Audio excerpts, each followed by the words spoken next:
प्रभु यीशु मसीह के मधुर और मीठे नाम में आज दिनांक 11 अगस्त दिन गुरुवार को हम आप सब अपम के श्रोताओं का हार्दिक स्वागत करते हैं।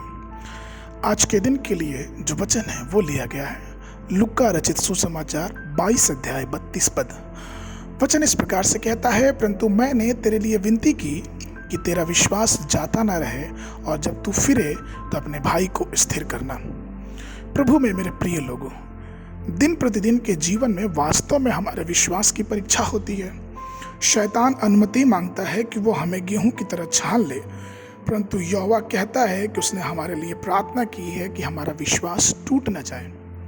शैतान को भूसी छानने में बहुत दिलचस्पी नहीं है, लेकिन वह हमें और आपको छानना चाहता है, क्योंकि हम और आप प्रभु के राज्य में गेहूं के समान हैं। चूंकि मसीह हमारे जीवन में है तो हम परमेश्वर की दृष्टि में बहुत कीमती हैं।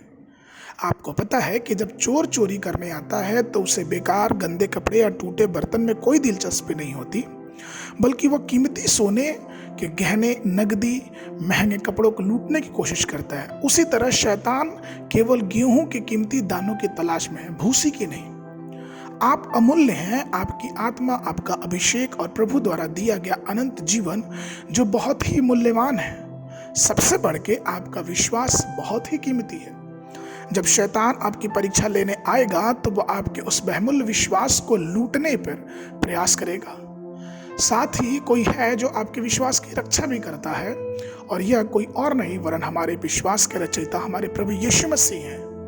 वह अंत तक आपके विश्वास की रक्षा और संरक्षण करने के लिए पराक्रमी है। प्रेरित पौलुस के जीवन में शैतान बहुत सारे संघर्ष और परीक्षण को लेके आता है। उसे भूख, शर्म, अपमान, क्लेश और दुख को सहना पड़ा।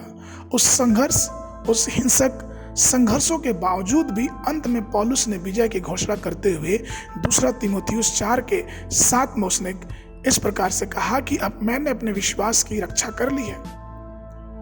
रोमियो की पत्री उसका 10 उसके 17 पद में वो कहता है, तो विश्वास सुनने से और सुनना वचन से होता है। अर्थात जिस विश्वास की रक्षा पौलुस ने की, उसने उस विश्वास के बारे में वचन से सुना।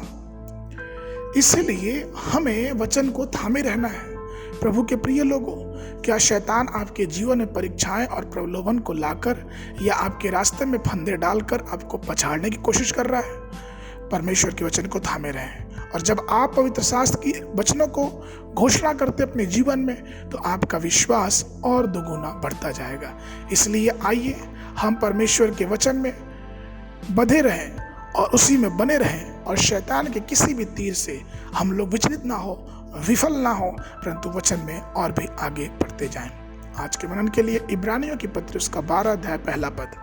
इस कारण जबकि गवाहों का ऐसा बड़ा बादल हमको घेरे हुए है, तो आओ हर एक रोकने वाली वस्तु और उलझाने वाले पाप को दूर करके वह दौड़ जिसमें हमें दौड़ना है, धीरज से दौड़े।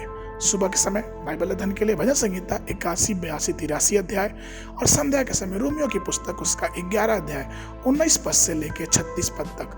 परमेश्वर आप सबको आशीष देवे।